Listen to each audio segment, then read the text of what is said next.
नमस्कार मुलांनो.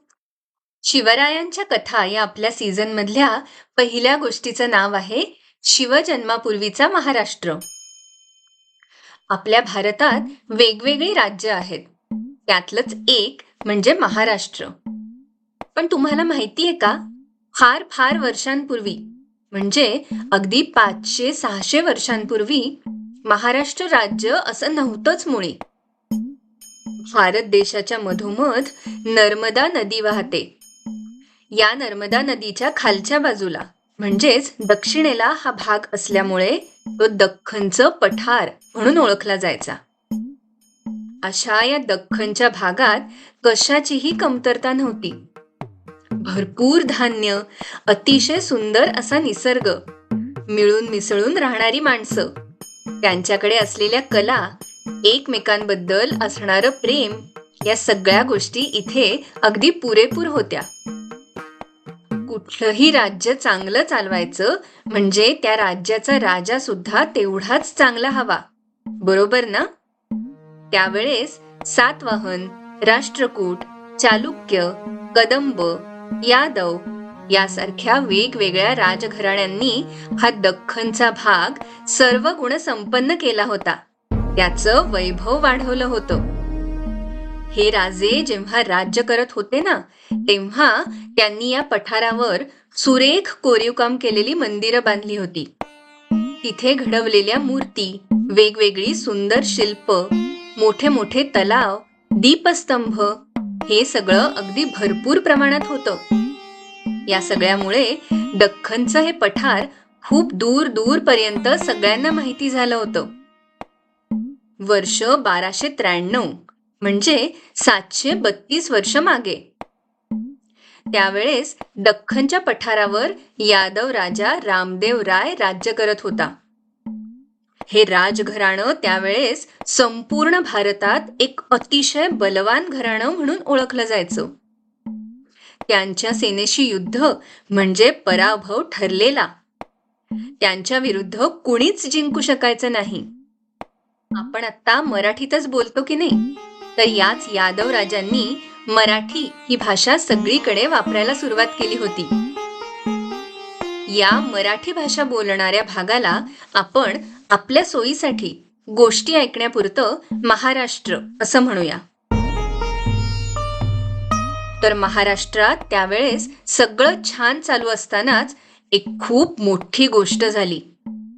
त्यावेळची यादव राजांची राजधानी होती देवगिरी. संभाजीनगर जवळचा देवगिरीचा तो किल्ला म्हणजे अतिशय बळकट आणि मोक्याच्या जागी होता. मोक्याची जागा म्हणजे जिथून बऱ्याच मोठ्या प्रदेशावर लक्ष ठेवता येतं अशी जागा. त्यामुळे त्यावेळेच्या दिल्लीच्या सुलतानाचा पुतण्या अल्लाउद्दीन खिल्जी याला महाराष्ट्रात येऊन हा देवगिरीचा किल्ला आणि आजूबाजूचा सगळा परिसरच जिंकून घ्यायचा होता. त्याने लगेचच महाराष्ट्रात धडक मारली.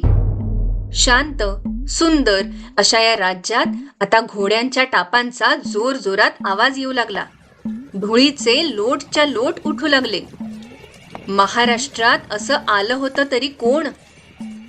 ते होते धिप्पाड, शक्तिशाली असे अफगाणिस्तान या देशातले सैनिक, ज्यांना आपण पठाण म्हणतो.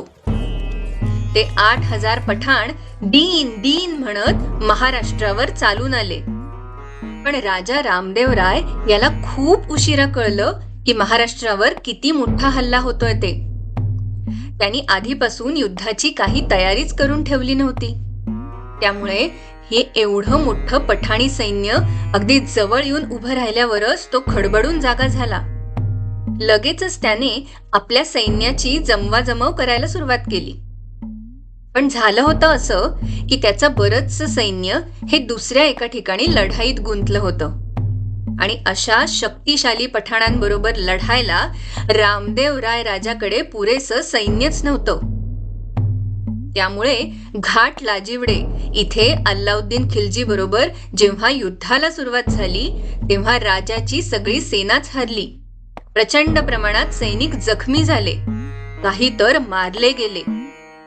महाराष्ट्रासाठी हा पहिला मोठा धक्का होता.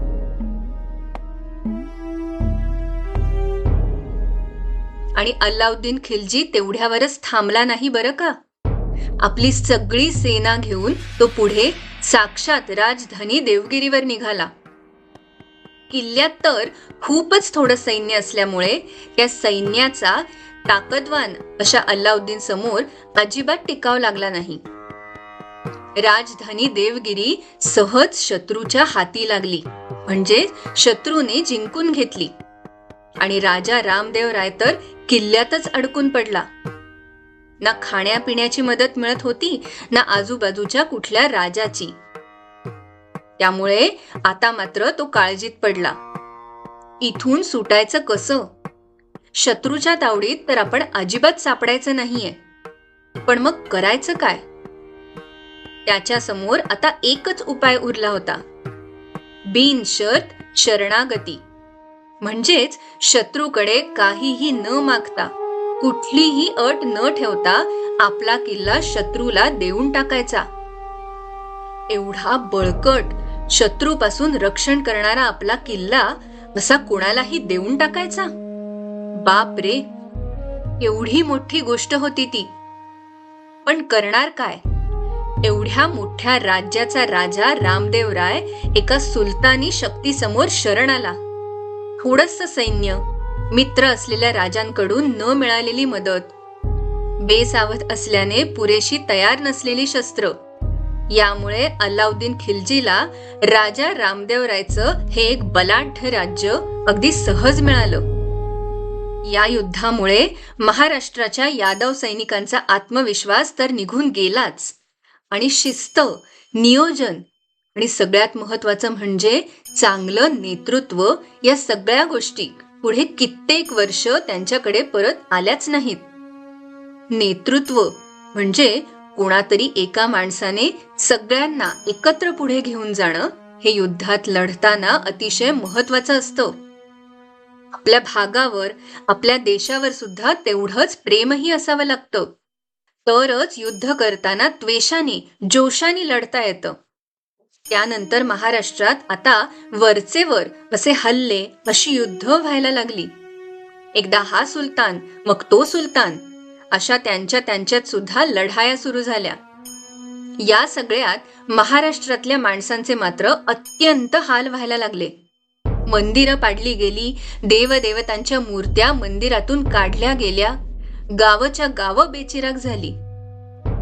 अशीच वर्षामागून वर्ष जात होती.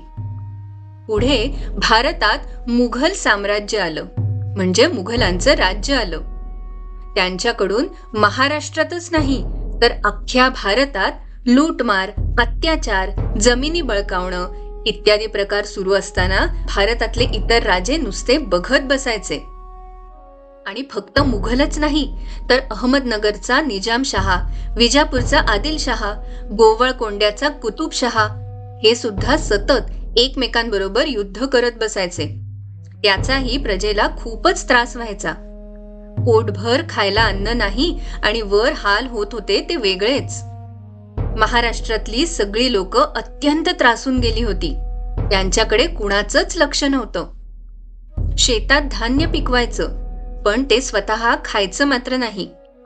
सुलतानांनी जे वतनदार महाराष्ट्रात नेमून दिले होते ते लगेच सगळं धान्य घेऊन जायचे, आणि नाही दिलं तर सैनिकांची भीती दाखवून जबरदस्तीने असेल तसं घेऊन जायचे.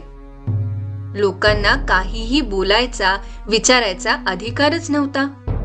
ते बिचारे सगळं मुकाटपणे सहन करायचे. सगळी प्रजा नाराज होती, अतिशय दुःखात होती, आणि आपलं दुःख सांगायचं तरी कुणाला? अशा वेळेस महाराष्ट्रातल्या या प्रजेला आधार द्यायला आले संत. या काळात संतांचा शब्द प्रजेसाठी खूप महत्वाचा ठरला. संत एकनाथ, संत नामदेव, संत तुकाराम, संत ज्ञानेश्वर या आणि अशा अनेक संतांनी लोकांना एकत्र आणायचं आणि आधार द्यायचं काम केलं. ओव्या, प्रवचन, भारुड, भागवत, पुराण म्हणजे खूप खूप वर्षांपूर्वी घडलेल्या देवदेवतांच्या गोष्टी ऐकून संतांनी लोकांचं मन शांत करायचा प्रयत्न केला. त्यांना खूप धीर द्यायचा प्रयत्न केला. पण मुलांनो, फक्त संतांचे शब्द पुरेसे नव्हते. जनतेला एक राजा हवा होता, जो त्यांच्यातला स्वाभिमान जागवेल. आणि असा राजा मिळायला महाराष्ट्राला 300 पेक्षा जास्ती वर्ष वाट बघायला लागली. याबद्दल ऐकूया पुढच्या भागात. तोपर्यंत ऐकत रहा छोट्यांच्या गोष्टी बाय पूजा आणि प्राची. अच्छा.